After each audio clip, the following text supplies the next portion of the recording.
त्यांची खोड मोडू दे. कारण सुष्ट राहणारच जगामध्ये. जी चांगली माणसं आहेत त्यांचा चांगुलपणा राहणारच आहे. पण दुष्ट माणसांना चांगुलपणा कसा असावा, दुष्ट माणसं चांगली कशी होती आणि त्यांच्यात चांगुलपणा कसा येईल, हेच तर त्यांचं खरं म्हणजे अवतार कार्य आहे.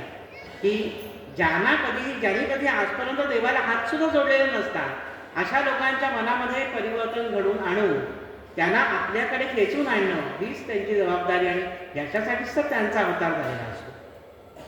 तर ते म्हणताय की सर्व दुष्टांची सुटो दुष्ट कोडी, पण वाटो तया कोडी सत्कर्मीचा. सुटो दुष्ट कोडी म्हणताय, पण आपल्याला भगवंत तर सांगतात परित्राणाय साधूना विनाशाय च दुष्कृता. म्हणजे मी दुष्ट माणसांचा विनाश करीन आणि साधूंचं रक्षण करेन. पण मगाशी म्हटल्याप्रमाणे की भगवंतापेक्षा संत हे जास्त दयाळू असतात. त्याच्यामुळे संत म्हणतात भगवंता अरे तरी तुम्ही असं जरी म्हणत असतात तरी आम्ही असं म्हणतो की दुष्ट नष्ट होऊ नयेत. म्हणजे नष्ट होऊ नयेत म्हणजे माणूस नष्ट होऊ नये, त्यांच्यातील खलत्व तेवढं नष्ट व्हावं. कारण दुष्ट जर नष्ट झाले तर मनुष्य प्राणीच आढळणार म्हणजे प्रत्येक माणसामध्ये थोडाफार दुष्टपणा असतोच. तर मग आपण कोणासाठी हे प्रसाददान मागणार, कोणासाठी प्रसाददान मागणार, काहीतरी त्याला कारण हवं. आता दुष्ट आहेत म्हणून त्यांनी दिलं आहे की सर्वही दुष्टांची सुटो दुष्ट कोडी. पण सगळेच जर चांगले वागायला लागले म्हणजे तांदुळामध्ये जर काही खडा नसेल तर त्या गृहिणीला सुद्धा चुकल्यासारखं वाटेल की एक सुद्धा खडा नाही एवढं मी प्रयत्न करते. म्हणजे प्रत्येक माणसाचा स्वभाव जेवढ्या आसुरी वृत्तीची माणसं तेवढ्या चांगल्या वृत्तीची माणसं, कारण प्लस आणि मायनस याच्यामुळे तर जग चालत आहे. तर रावणाला मारलं प्रभू श्री रामचंद्राने, कंसाला मारलं भगवंताने, पण कंसाची जी वृत्ती आसुरी वृत्ती, रावणाची जी आसुरी वृत्ती ही नष्ट नाही झाली. या आसुरी वृत्तीचा प्रत्यय आपण मे महिन्यात घेतला सगळ्यांनी पहिलगामच्या अध्यायामध्ये. कशी आसुरी वृत्ती असते, मग त्यांना मारून म्हणजे रावणाला मारलं ते त्याचं अवतार कार्य होतं, कंसाला मारलं हे त्याचं अवतार कार्य होतं, परंतु त्याची वृत्ती नाही नष्ट झाली. ही वृत्ती पुढे पुढे पुढे अगदी त्रेतायुगापासून द्वापार युगापासून अगदी कलियुगापर्यंतही आलेली आपण पाहिलं सर्वांनी. त्या आसुरी वृत्तीचा उद्रेक झाल्यानंतर काय होतं ते अगदी भयानक परिस्थिती होती. सगळी वाचूनही कधी आठवण आली तर अंगावर काटा. तर ते म्हणतात त्यांची म्हणजे अशा दुष्ट लोकांची जर दुष्ट वासना नष्ट झाली, दुष्ट खोडी नष्ट झाली तर काय होईल, तर त्यांना गोडी वाटेल. तर कशाची त्यांना गोडी वाटेल, तर सत्कर्माची. वाटो तया गोडी सत्कर्मीचा. पण आता सत्कर्म म्हणजे काय नक्की, म्हणजे प्रत्येक माणसाला वाटेल की नाही नाही मी करतो ते बरोबरच आहे, मी करतो ते सत्कर्मच आहे, असं कोणी म्हणणार नाही. हो मी दुष्कर्म करतो. म्हणजे अगदी डाकू गुंड जरी असला तरी तो म्हणजे लोकांचं अपहरण करून खंडणी गोळा करणं हे माझ्या दृष्टीने सत्कर्मच आहे, कारण ते व्यक्ती सापेक्ष आहे. पण खरं सत्कर्म म्हणजे काय, जसं विनोबा भावे म्हणतात की आणि आपल्या आपण जिथे भोजन घेतो तिथे पण हे सत्कर्म काय त्याचं ओवी भगवद्गीतेत लिहिलेली आहे. पहा आपल्याला, आपण रोज भोजन करतो आपल्याला माहिती आहे तिथे ती ओवी सत्कर्माची लिहिलेली आहे. की विनोबा भावे म्हणतात की हा साधा कागद आहे, त्या साध्या कागदाला खरं म्हणजे काही व्हॅल्यू नाही, मी त्याच्यावर काहीतरी 4 वाक्य खरडलेली आहेत आणि नुसता कागद तुम्हाला दाखवला तर काही त्याला व्हॅल्यू नाही त्या कागदाला खरं म्हणजे. पण त्याच्यावर जर तुम्ही सरकारचा स्टॅम्प मारला, शिक्कामोर्तब केलं तर लगेच त्या कागदाचं वजन वाढतं. आपल्याला नोटरी करावी लागते. जाऊ नोटरी केल्यानंतर त्या कागदाचं वजन वाढलेलं असतं, म्हणजे त्याला सन्मान प्राप्त झालेला असतो किंवा ते लिगली आपण धरू शकतो की हा हे लिगली प्रूफ आहे, काहीतरी लिगल प्रूफ आहे तुमच्याकडे. हे आताच्या भाषेमध्ये सांगितलं. मग सत्कर्म म्हणजे काय, तर आपण जे कर्म करतो त्या कर्मावर जर भक्तीचा शिक्का उमटला तर ते सत्कर्म आहे. म्हणजे तुम्ही जर ते निंदा नालस्ती केली कोणाची आणि अपहरण करून म्हटल्याप्रमाणे खंडणी गोळा केली, ते सत्कर्म नाही. ते त्यांना वाटत होतं सत्कर्म, पण ज्या कर्मावर भक्तीचा शिक्का उमटतो ते खरं सत्कर्म. पण अशा सत्कर्मामध्ये त्यांना गोडी वाटेल अशी आशा व्यक्त करताय स्वामी.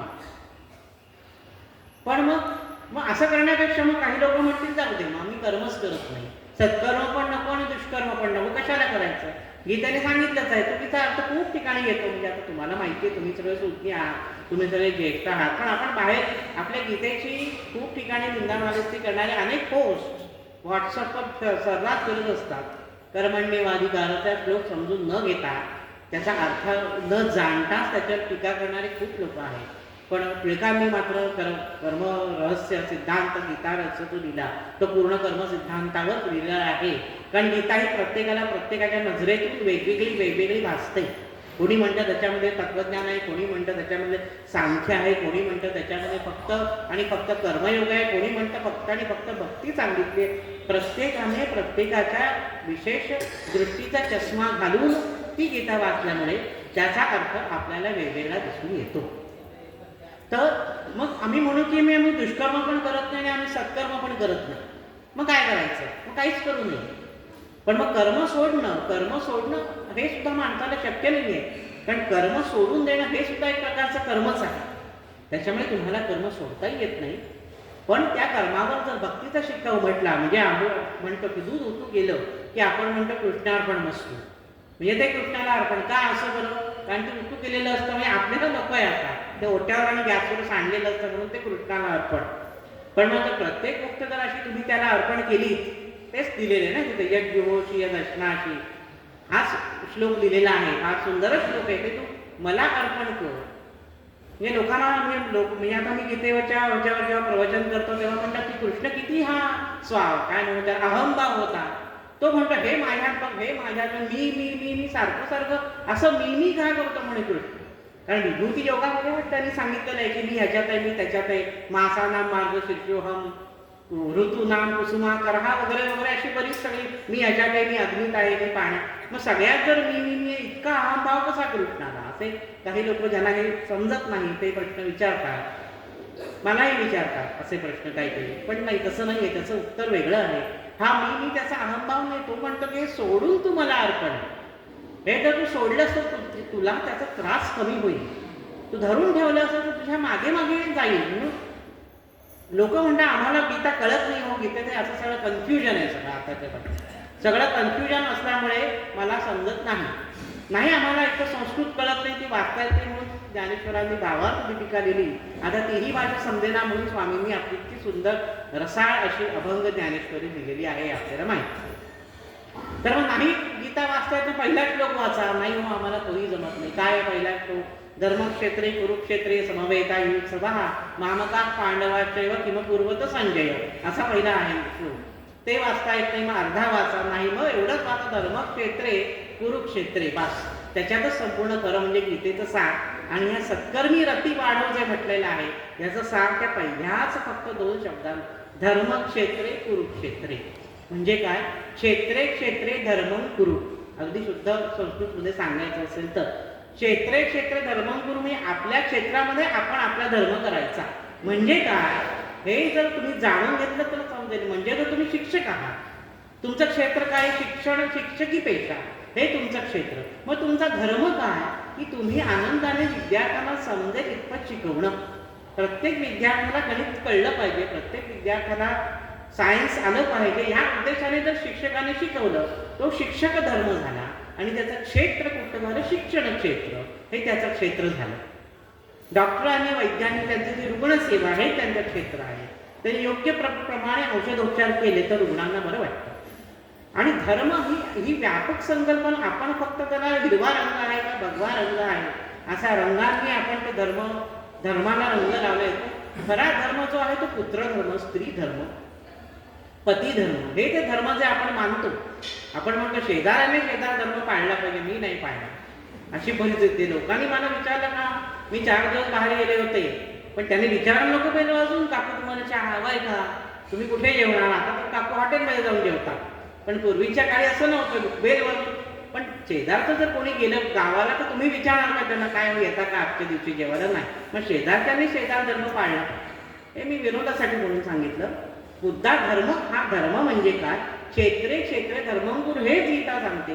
तुम्ही तुमच्या क्षेत्रामध्ये चांगलं कर्म करा आणि त्या कर्माला जर तुम्ही भक्तीचं अधिष्ठान दिलं तर ते तुमचं सत्कर्म होईल. म्हणून त्या सत्कर्मी रती वाढो. म्हणूनच स्वामी म्हणतात की सर्वही दुष्टांची सुटो दुष्ट खोडी, वाटव तया गोडी सत्कर्मीचं. प्रत्येकाला सत्कर्मामध्येच फक्त आणि फक्त ही रुची असली पाहिजे, त्याला सत्कर्मामध्येच फक्त त्याला गोडी वाटली पाहिजे, असा अर्थ त्याचा आहे. कारण माणसाचं कर्म हे त्याचं अंतरंग दाखवतं. मगाशी म्हटल्याप्रमाणे मत्कर्म परमो भव बदर्थमपि कर्माणि ये तू सर्वाणि कर्माणि मयि संन्यस्य मत्पराः, असं सगळे गीतेतली छोटी छोटी वचनं आहेत. ती सगळी तू कर्म जे तू करतोस ते मला अर्पण कर, म्हणजेच ते सत्कर्म म्हटलं जाईल, असा उपदेश भगवंतांनी केलेला आहे. असाच उपदेश आपल्याला स्वामी स्वरूपानंद सुद्धा करत आहेत त्यांच्या पसायदानाने. कारण माणसाचं कर्म हे त्याचा अंतरंग दाखवतं म्हटल्याप्रमाणे संत कबीरांचा फार सुंदर दोहा आहे. मन मैला तन उजला बगुला कपटी रंग अंग. मन मैला तन उजला, फार सुंदर आहे. कबीराच्या डोळ्यांवर माझा खूप सुंदर सुंदर सुंदर कार्यक्रम आहे. कारण इतके सुंदर सुंदर दोहे कबीरांनी रचलेले आहेत, तिथे आपल्याला फक्त आध्यात्मिकच नाही आहेत ते दोहे. ते दोहे समाज दर्शवणारे आहे. समाजातली जी वृत्ती आहे त्या वृत्तीवर कबीरांनी भाष्य केलेलं आहे. मन मैला तन उजला बगुला कपटी अंग तासो तो कव्वा भला, तासो तो कव्वा भला तन और मन एकही रंग. बघा, बगळा कसा असतो? पांढरा शुभ्र रंगाचा असतो. आपल्याला वाटतं, आपल्याला एक चुकीची सवय आहे बरं काही इंग्रजांनी जी आपल्याला समजली, गोरा रंगच काय तो फक्त सगळ्यात चांगला, बाकी सावळे काळे म्हणजे काहीतरी दुसऱ्याच कॅटेगरीमधले, असं आपल्याला इंग्रजांच्या त्या एवढी वर्ष राज्य केल्यामुळे आपल्यावर पण तसा उमटलेला आहे. पण आपले जे आराध्य दैवत आहे तो सावळा जो रामचंद्र आहे. आपला जो पांडुरंग आहे तोही सावळाच आहे. आपला जो श्रीकृष्ण आहे, कृष्ण म्हणजे काळा, तो सुद्धा सावळा. कुठलीही देव धारे गोरे गोरे गोमटे असे नाही. कुठलेही देव तुम्ही चित्र बघा, तुम्ही मूर्ती, आता मूर्ती संगमरवरी असते म्हणून आपल्याला ती गोरी वाटते, परंतु कुठलेही देव असे रूपवान म्हणजे अगदी असे घाळे डोळे आहेत आणि सुंदर अगदी फेअर आहेत, त्यांचे चेहरे अगदी कांतीचं तेज वेगळं आणि गोरेपणा वेगळा, ह्याच्यामध्ये फरक असतो. तर इथे मुद्दा बगळ्याचा आहे की बगळा आपल्याला वाटतो किती सुंदर दिसतो, पण तो कपटी आहे. तो कारण तो एका बघत असतो खाली कुठे आपल्याला मासा मिळेल का, मासा दिसला की तो लगेच चोचीत तो मासा पकडतो. मी आपल्याला वरकरणी बगळा सुंदर वाटतो, पण त्याचं मन कसं आहे ते कपटी आहे. पण तासो तो कव्वा भला, म्हणजे कावळा त्याच्यापेक्षा बरा बगळ्यापेक्षा, कारण त्याचा तनही काला आहे आणि मन भी काला आहे. काला म्हणजे आपण कावळा हा काही शुभ आपण मानत नाही ना सहसा. आपण कावळ्याचा उपयोग दुसऱ्या काही गोष्टींसाठी करतो, ते आता इथे सांगत नाही, आपल्याला माहिती आहे त्याच्यासाठी कावळ्याचा उपयोग. कावळ्याचा रंगही काळा आणि तो जे काम करतो तेही काळच. पण कबीर म्हणतात मला बगळ्यापेक्षा कावळा बरा वाटेल, कारण तो जसा आहे तसाच दिसतो आणि जसं त्याचं अंतरंग आहे तसाच त्याचा रंग त्याच्या शरीराचा तरी आहे. बगळ्यासारखा तो दिखाऊपणा करत नाही, गोरा असून सुद्धा तो हळूच मासळी पकडतो. तर सावतामाळी, नरहरी सोनार, सेना नावी यांनी जो त्यांचा व्यवसाय केला, हे प्रत्येक व्यावसायिक होते. आपल्याला माहिती आहे, आपण जेव्हा आषाढी एकादशीला दिंडी निघते तेव्हा वेगवेगळ्या समाजातील संतांनी फार मोठं कार्य केलेलं आहे.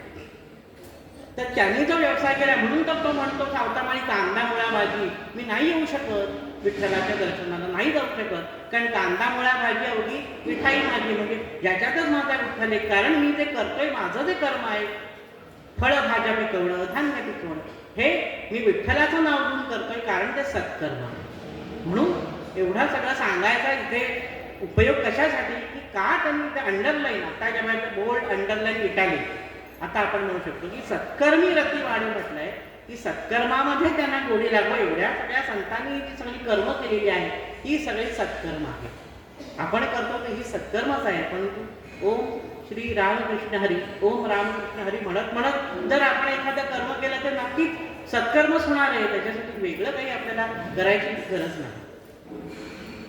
पुढची तिसरी ओवी म्हणताय, परस्परांवरील सर्वही जीवांची मैत्री जडोसाची जीवे भावे.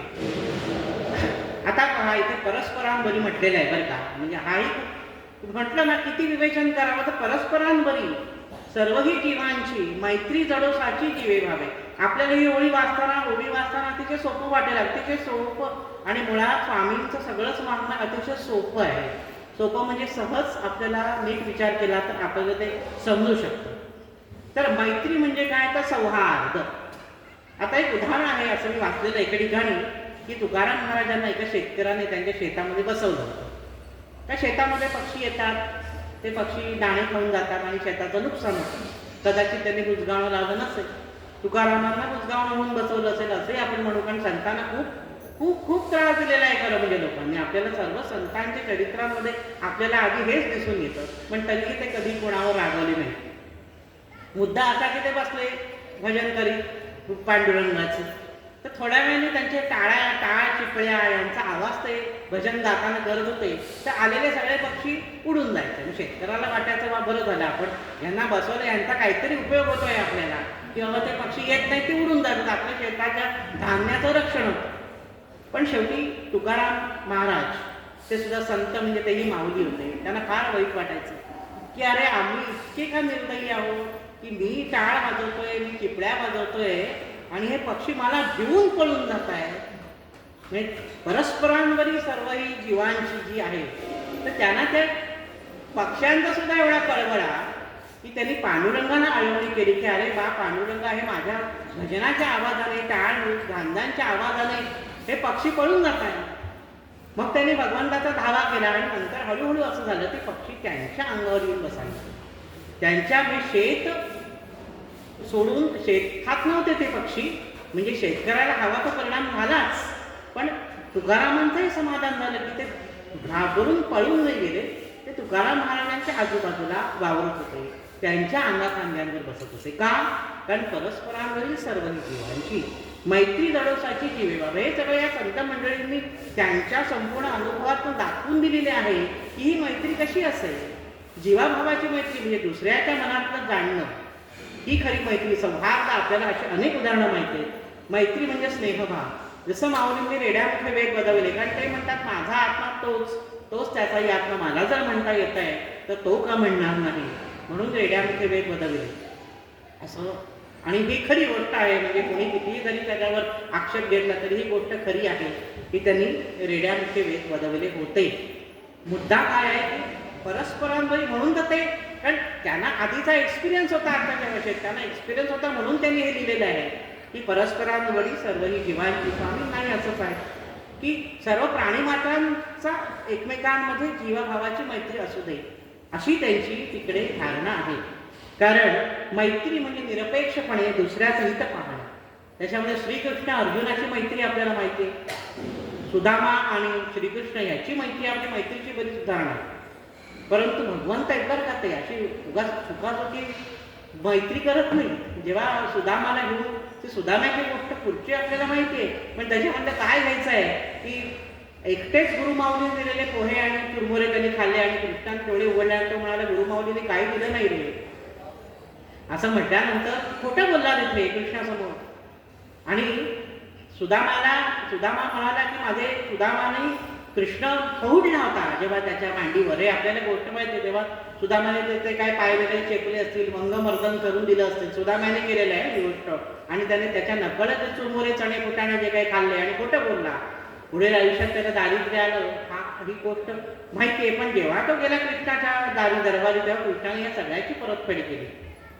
जे पोहे किंवा जे फुटाणे, साखर फुटाणे काय जे असतील ते त्या वेळेला कृष्णाला मिळणार होते, ते सुदामाने असे दिले त्या सुदामाचे पोहे म्हणून. म्हणजे कुठे ना कुठेतरी हा जो कर्मसिद्धांत लागू पडतो. आणि सुदामा आल्यानंतर कृष्णाने त्याची एवढी बडदास्त ठेवली, कृष्णाने त्याचे पाय चेपले हे आपल्याला माहिती आहे. कारण तेव्हा सुदामाने त्याचे पाय चेपले. ते कुठेही भगवंत ठेवत नाही थोडंसं सुद्धा, बरोबर आपल्याला चांगल्या वाईट कर्माची ही आपल्याला परतफेड मिळते. आणि श्रीकृष्ण अर्जुन म्हणजे 11व्या अध्यायामध्ये म्हणतात सखेती मत्वा प्रसभय दुःखम, हे कृष्ण हे यादव हे सखेती, इथपर्यंत ठीक आहे. पण पुढे म्हणतो अजानता महिमानंत वेदम मया प्रमादात प्रणयेन बापी, मला तुझा महिमा कधी कळलाच नाही. कारण विश्वरूप पाहिल्यानंतर त्याला कळलं की अरे आजपर्यंत मी ज्याला सख्या म्हणत होतो, हे माझ्या मित्रा म्हणत होतो, हे यादव म्हणत होतो मी त्याला, मी त्याच्याबरोबर जेवण जेवलो, मी त्याच्याबरोबर खेळलो, मी त्याच्याबरोबर फिरलो, परंतु हा इतका मोठा आहे हे आम्हाला माहिती नव्हतं. जेव्हा त्याने विश्वरूप दाखवलं तेव्हा त्याला कळलं की नाही, हा माझा मित्र आहे, मित्रत्वाचं नातं आहे. म्हणजे याच्यामध्ये कृष्णाचा मोठेपणा, की त्याने स्वतःचा मोठेपणा सिद्ध केला नाही, त्याने कधीही असं दर्शवलं नाही की मी कोणी मोठा आहे म्हणून. तो इतका साधा व्हायला की जोपर्यंत विश्वरूप दर्शन झालं नाही तोपर्यंत अर्जुनाला त्याचा पत्ताही नव्हता की आपल्याबरोबर सारथी म्हणून आलेला हा श्रीकृष्ण हा एवढा मोठा असेल तर सारथ्याचं काम दिलं असतं का श्रीकृष्णाला? एवढ्या मोठ्या व्यक्तीला आपण आत्ताच्या भाषेत ड्रायव्हर म्हणून बसवू का ड्रायव्हर सीटवर? नाही. पण त्याने त्याचा मोठेपणा लपवून ठेवला. त्याने पांडवांच्या यज्ञामध्ये उष्टी खरकटी वेचली. ही सगळ्या गोष्टी आपल्याला माहिती आहेत. का? याचं कारण परस्परांवरील सर्वही जीवांची मैत्री जडोसाची जीवे भावे. याच्यामध्ये सुद्धा एक उदाहरण आपल्याला हेही माहिती आहे. जेव्हा नामदेवांना भेटायला जेव्हा ही सगळी मंडळी गेली होती तेव्हा सगळ्यांनी नमस्कार केला. माऊलींनी केला, निवृत्तीनाथांनी केला. परंतु एकट्या मुक्ताबाई होत्या, त्या म्हणाल्या मी काही नमस्कार करणार नाही, कारण त्याला खूप अहंकार आहे. अहंकार असल्यामुळे मी नमस्कार नाही करणार. शेवटी काय झालं? शेवटी पांडुरंग रूप घेऊन आला श्वानाचं आणि त्यांच्या घरातल्या भाकऱ्या पळवल्या. आणि तेव्हा नामदेव उठले आणि काठी हाणत सुटले आणि काठी जोरात मारली ते श्वानाच्या पायावर. ही गोष्ट आपल्याला नक्की माहिती असेल. तो श्वान गेला निघून. दुसऱ्या दिवशी विठ्ठलाच्या देवळात गेला. पांडुरंगाचा पाय सुजलेला. पांडुरंगा, अरे तुझा पाय कसा सुजला? अरे का मी श्वानास्वरूप घेऊन आलो होतो, तुम्हाला ओळखू शकला नाहीच रे. मग आता काय करायचं? त्याच्यासाठी तुला सद्गुरूंची आवश्यकता आहे. मगाशी आपण जो सद्गुरू महिमा वाचला, विश्वात्मक देवाची याच्यासाठी आवश्यकता आहे. माझ्याकडे काय पाहायचं ते तुला असं तू डायरेक्ट माझ्याकडे नाही, तुला जंक्शनला जावं लागेल. जंक्शनमध्ये गेल्यानंतर तुला दुसरा फाटा मिळेल. त्या फाट्याने रेल्वे दुसरी पकड आणि मग ये माझ्याकडे. मग ते जातात विसोबा केतरांकडे आणि मग ते पाहतात की विसोबा केतरांनी असा पिंडीवर पाय ठेवून असं झोपले. अरे अरे प्राण्या, आंधळा की काय पिंडीवरी पाय ठेविलेसे, असं विचारतात. तू आंधळा आहेस का? तेव्हा ते विसोबा केतर म्हणतात की अतिशय म्हातारे, कोणीतरी चावटपोरांनी माझे पाय असे वर उचलून ठेवलेत आणि मला आता ते खाली ठेवण्याची सुद्धा शक्तीने तू उचलून ठेव. देवाविनठावर रीता कोठे आहे, शोधून यात आहे नामदेवाचं म्हटलेलं आहे त्यांनी, की कुठे दिसतोय का देव? बघ, नामदेवांनी पाय खाली ठेवले तरी त्यांना दिसेना. सगळीकडे शिवपिंडी दिसायला लागली त्यांना. सगळी काठी पाठाने सगळीकडे ईश्वर आहे असं वाटायला लागलं. तेव्हा त्यांना कळलं हे झोपलेले गुरु असं साधे सुधे कोणी नसून फार मोठे संतपदाला पोहोचलेले व्यक्ती हे विसोबा केचर. आणि विसोबा केचरांची सुद्धा गोष्ट तुम्हाला माहिती, ज्ञानेश्वरांनी माऊलींनी पंचाग्नी पेटवल्या वगैरे.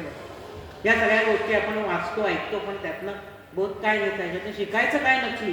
तर ही गोष्ट शिकायची की परस्परांवरील सर्व ही जीवांची. आणि मग नंतर काय झालं? जेव्हा नामदेवांना आत्मज्ञान प्राप्त झाल्यानंतर पुन्हा एकदा पांडुरंग श्वानाचं रूप घेऊन आला आणि त्यांच्या समोरून भाकऱ्या तोंडात पकडून जेव्हा पळत जाऊ लागला तेव्हा तुपाचं भांडं घेऊन ते नामदेव त्याच्या पाठीमागे पळू लागले. तेव्हा कोरडी भाकरी खाऊ नको, त्याच्याबरोबर तूप पण खा. हा त्यांच्यामध्ये जो फरक झाला तेव्हा नामदेवांना कळलं की माझ्यामध्ये जे तत्व आहे, जे सद्गुरू तत्व आहे, जो विश्वात्मक देव माझ्यामध्ये आहे, तोच या श्वानामध्ये सुद्धा आहे. म्हणूनच एकनाथ महाराजांनी सुद्धा गंगा गर्दबाच्या गाढवाच्या मुखामध्ये गंगेचं पाणी ओतलं होतं, आपल्याला माहिती. म्हणून ते म्हणतात परस्परांवरील सर्वही जीवांची मैत्री जडोसाची जीवे भावे. ही जीवाभावाची मैत्री ही प्रत्येक जीवाची जीवाला असली पाहिजे. आता पुढची ओवी पाहूया आपण याच्यामध्ये. तर ते म्हणतात गुरुदे विश्वी स्वधर्म भास्कर, लोकुदे अंधार पातकांचा, दुरितांत तिरी जाऊ विश्व स्वधर्म सूर्य पाहू. आपल्याला माहिती उगवुदे विश्वी, संपूर्ण विश्वामध्ये स्वधर्म भास्कर म्हणजे पुन्हा तेच. कोणाला वाटेल की त्यांना असं म्हणायचं आहे का, स्वामींना असं म्हणायचं आहे का, माऊलींना असं म्हणजे स्वधर्म म्हणजे हिंदू धर्म संपूर्ण जगभर पसरून जाऊ दे. स्वधर्म भास्कर, भास्कर म्हणजे भा म्हणजे तेज, आपल्याला माहिती आहे. भारत आपण कशासाठी म्हणतो? आपण रत रममाण आहोत. भारत याची व्युत्पत्ती अशीच झाली. तेजामध्ये रमणारी लोक, तेजाचे पूजक, सूर्योपासक, अग्नि उपासक म्हणून भारत. तर भास्कर म्हणजे ज्याचा ते कर म्हणजे किरण, ज्याची किरण अतिशय तेजस्वी आहे असा तो भास्कर. तर उगवुदे विश्वी, संपूर्ण विश्वामध्ये स्वधर्म भास्कर उगवू दे म्हणजे प्रत्येक माणूस मगाशी म्हटल्याप्रमाणे स्वधर्माने वागवू दे. म्हणजे जर पिता असेल, वडील असेल, त्यांनी वडील धर्म पाळला पाहिजे. मुलगा असेल त्यांनी मुलगाचा धर्म पाळला, पुत्र धर्म पाळला पाहिजे, पत्नी धर्म पाळला गेला पाहिजे. आणि इतरही जे अनेक व्यावसायिक आहेत मगाशी म्हटल्याप्रमाणे त्यांनी त्यांच्या क्षेत्रामधला जर धर्म पाळला तर लोकुदे अंधार पातकांचा, जी काही पातक आहे ती उडणारच नाही. पातक केव्हा उडतात? जेव्हा टेबलाखालचे व्यवहार सुरू होतात. आपला धर्म असतो, जेव्हा पेन्शन लागू होतं तर पेन्शनसाठी खूप धडपड करावी लागते काही लोकांना, आपल्याला माहिती आहे. टेबलाखालचे व्यवहार झाल्याशिवाय पेन्शन सुरू होत नाही. फाईल ह्या टेबलावरची ह्या टेबलावर सरकार सुद्धा टेबलाखालचा व्यवहार करावा लागतो का, आणि मग पातक जमा होतं. पण जर त्यांनी स्वधर्म, त्यांचा धर्म आहे की या फाईलीवर सही करून ही फाईल पुढच्या टेबलावर सरकवून, हा त्यांचा खरा म्हणजे धर्म आहे. पण ते पाळतात का स्वधर्म नाही. मग न पाळल्यामुळे मग पातक त्यांना कळत नाही. त्यांना वाटतं की आपल्या खिशात खिसे भरताय, पुढे जाऊन त्यांना लक्षात येईल किंवा येणारही नाही कदाचित, किंवा हे आपल्याकडे असं असं आपण हे जे पातक जमवलेलं आहे टेबलाखालचे व्यवहार करून, ते आता आपल्याला त्रास देत आहे, आपल्या पुढच्या पिढ्यांना त्रास देत आहे. पण जर प्रत्येकाने स्वधर्म पाळला, त्यांचा सही करून पुढे फाईल सरकवणार स्वधर्म त्यांनी पाळला, तर अंधार पातकांचा केव्हाही लोपला जाईल. मग तिथे काही अंधार हा उरणारच नाही. तर आत्मकल्याण करणं हा सुद्धा स्वतःचा धर्म आहे. म्हणून तर आपण सगळे इथे आलो आहोत. आपण सगळे पावसला आलो आहोत, आज इथे आलो आहोत, कारण काहीतरी पूर्वजन्मीचं सुकृत आहे. तुमचंही आहे आणि माझंही आहे. नाहीतर आपल्याला इथे यायची इच्छाच झाली नसती, आपण इथे आलोच नसतो. कारण उद्धरे आत्मनात्मानं आत्मानं अवसादयेत, असं जो गीतेमधला श्लोक आहे आपल्याला माहिती. कारण प्रत्येकाने प्रत्येकाचा उद्धार आपापला आपण करायचा असतो. कोणीतरी येईल मग आपला उद्धार करील नाही. आपल्या उद्धाराची तळमळ जर आपल्याला लागली तर master will appear if disciple is ready, असं राधाकृष्णांनी म्हटलेलं आहे. त्यांच्यासाठी आपण शिक्षक दिन साजरा करतो की तो येईल वरून. सद्गुरूंना शोधायला आपण ज्याची गरज नसते ते तुम्हाला शोधत येतात. मास्टर विल अपीअर, जर शिष्याची तयारी असेल तर ते श्री सद्गुरू तुम्हाला शोधत येतात. हा माझा स्वतःचा आलेला अनुभव आहे. माझेही सद्गुरू आहे, त्यांच्या बाबतीत ते मला असाच अनुभव आलेला आहे. तर मुद्दा इथे उद्धरेत आत्मनात्मानं, प्रत्येकाने आपापल्या जर जीवाचा उद्धार केला तर मग हा पातक होणारच नाही आणि अंधार सहज लोक पावे.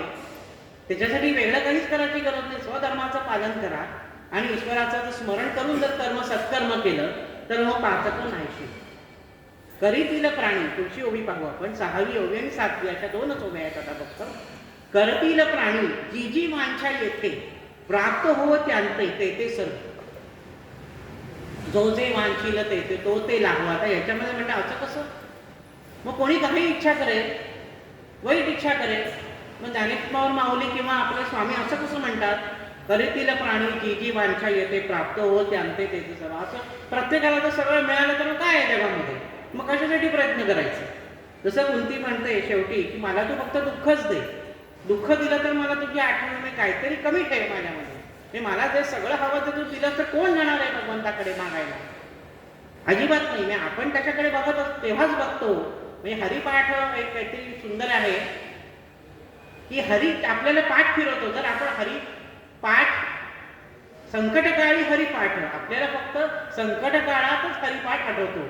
दावीनं तोंड तयाचे, एकदा संकट गेली की आपण त्याला तोंड दाखवत नाही, मग दाखवी हरिपाठ. मग हरी पण तुम्हाला पाठ दाखवतो. जर तुम्ही हरिपाठ फक्त संकटाच्याच वेळी हरिपाठ केला आणि संकट दूर झाल्यानंतर तुम्ही जर पाहिलंच नाही त्याच्याकडे, तर दावी हरी तुम्हासी पाठ, असं आहे ते खरं म्हणजे आपण ईश्वराकडे बघतो, पण साईबाबांच्या किंवा इतर काही संतांच्या तकबिरीवर वाक्य लिहिलेलं असतं, तू माझ्याकडे बघ म्हणजेच तुला कळेल मीही तुझ्याकडे बघतोय.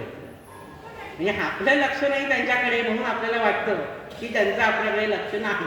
पण आपलं लक्ष त्यांच्याकडे जायच्या आधीपासूनच त्यांचं लक्ष आपल्याकडे असतं. पूर्वजन्मीचं काहीतरी सुकृत असतं. म्हणून आपण आपल्याला या गोष्टी वाचायच्या किंवा इथे यायची किंवा कुठल्याही आध्यात्मिक क्षेत्री जायची, काही उपासना करण्याची जी आपल्याला आवड निर्माण होते, तशी आम्हाला झाली. आमच्या घरामध्ये पूर्वापार, आता मगाशी काकांनी सांगितल्याप्रमाणे ही अशी परंपरा चालत आली असल्यामुळे म्हणजे कळत्या नकळत्या वळातच मी आजीचा हात धरून बैठकाला जाऊन बसायचो कलावती आईंच्या. त्याच्यामुळे कळत नकळत ते संस्कार कुठेतरी झिरपत गेले आणि त्याचा आता आपल्याला म्हणजे मलाही जाणवतं की अरे आपल्याला हे जमू शकतं, आपण हे सांगू शकतो. याचं कारण लहानपणापासून मिळालेलं बाळकडू हेच आहे, कारण कुठेतरी काहीतरी पूर्वजन्माचं सुकृत असणार. त्यामुळे करीतील प्राणी जी जी वांछा येते, पण वाईट इच्छा पूर्ण व्हाव्यात असं शक्य आहे का, असं कसं म्हटलंय तसं नाही. पण ह्याचं उत्तर जर आपल्याला शोधायचं असेल तर आपल्याला आत्तापर्यंत ज्या आपण 5 ओव्या पाहिल्या त्यांचा पुन्हा आधार ते क्रमाक्रमाने मागितलेलं आहे स्वामींनी सुद्धा. ते काय म्हणतात की पहिले दुरितांचे तिमिर जावो, म्हणजे दुष्टपणा जावा, दुष्टपणा गेल्यावर काय होईल? अंतरंगामध्ये प्रेम प्रगटेल, प्रेम वाटेल, पापवासना नष्ट होईल, दुष्टवासना नष्ट होईल. असं सगळं गेल्यानंतर मग वाईट गोष्टी मागण्याची इच्छाच उरणार नाही. म्हणून मग ते म्हणतात, जो जे वांछील ते तो तेला हो, जी जी वांछा येते प्राप्त हो त्यांते ते ते सर्व. एकदा तुमच्या जमिनीची मशागत चांगली झाल्यानंतर, जमिनीचा कस वाढल्यानंतर त्यातनं पीक चांगलंच येणार. वाईट पीक कितीही प्रयत्न केला तरी येणार नाही.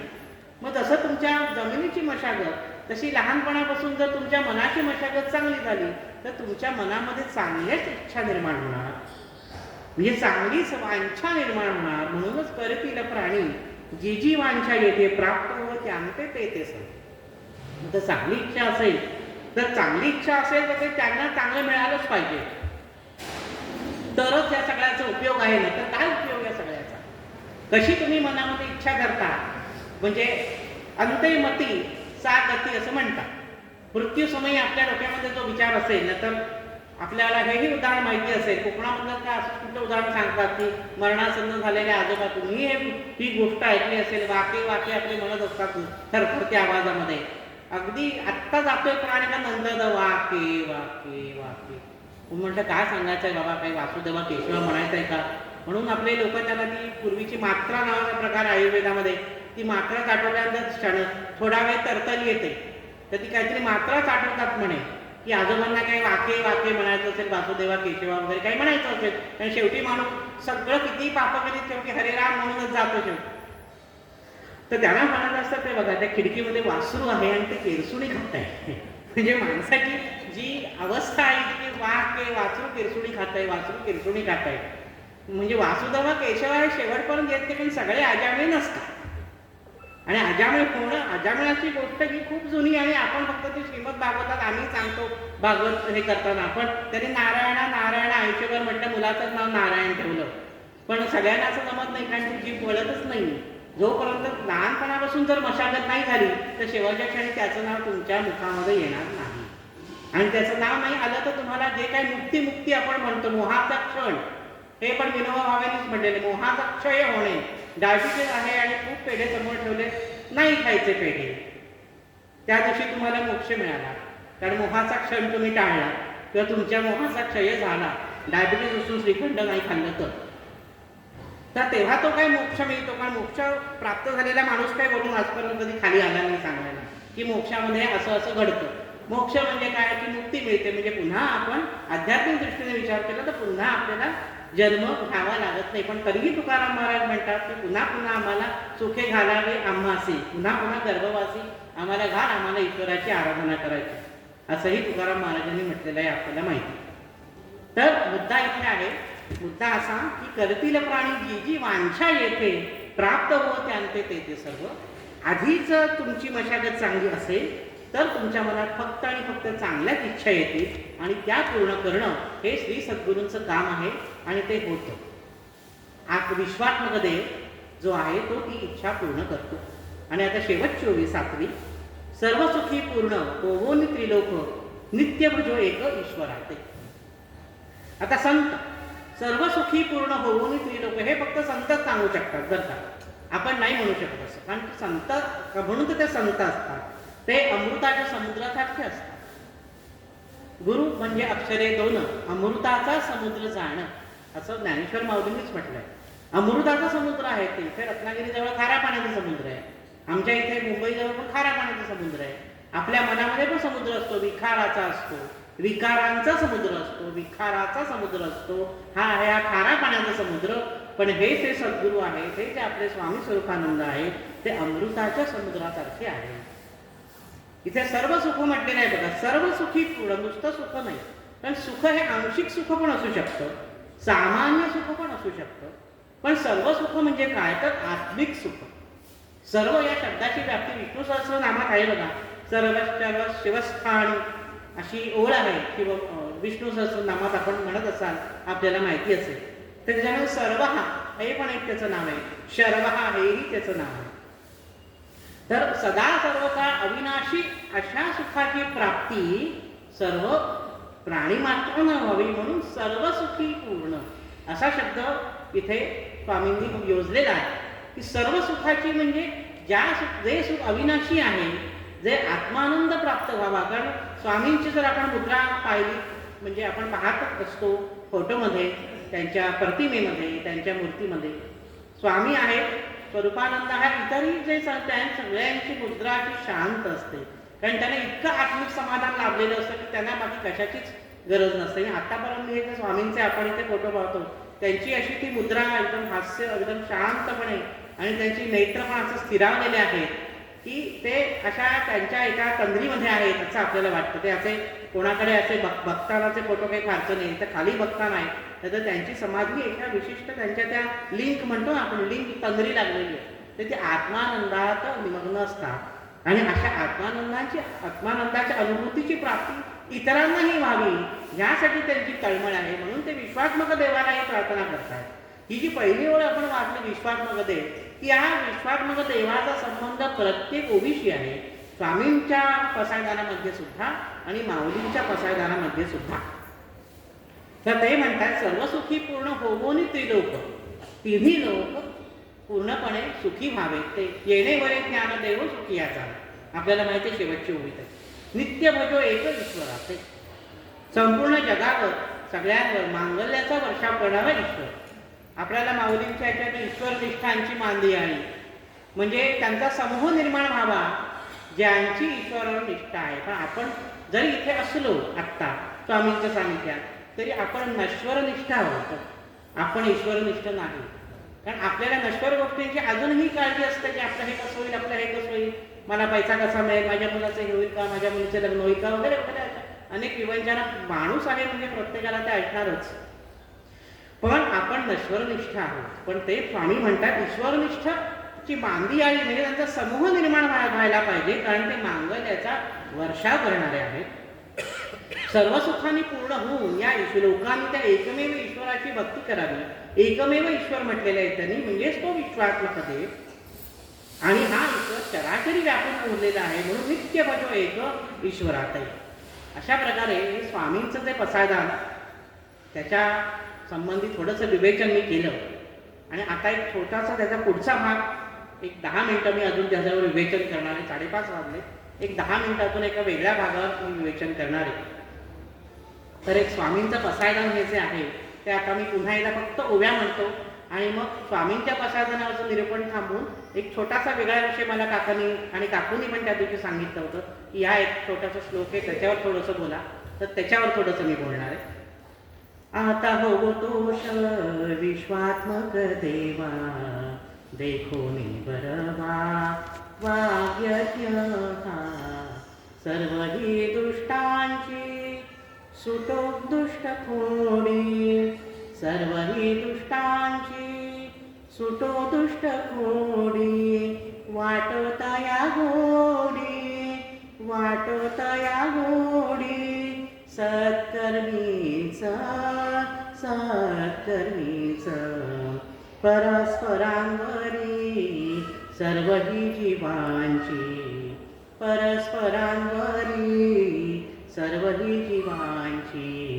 मैत्री जडोसाची जीवे भावे, मैत्री जडोसाची जीवे भावे. उगवू दे विश्वे स्वधर्म भास्कर, उगवू दे विश्वे स्वधर्म भास्कर. लोकू दे अंधार, लोकू दे अंधार. पातकांचा पातकांचा करीतील प्राणी जी जीवांच्या येथे, करीतील प्राणी जी जीवांच्या येथे. प्राप्त होत्यांते ते ते सर्व, प्राप्त होत्यांते ते ते सर्व. सर्व सुखी पूर्ण होवोनी त्रिलोक, सर्व सुखी पूर्ण होवोनी त्रिलोक. नित्य भजो एक, नित्य भजो एक ईश्वराते, ईश्वराते. सर्व सुखी पूर्ण होनी त्रिलोक, सर्व सुखी पूर्ण होनी त्रिलोक, नित्य भजो एक ईश्वरा ते, नित्य भजो एक ईश्वरा ते, नित्य भजो एक ईश्वरा ते.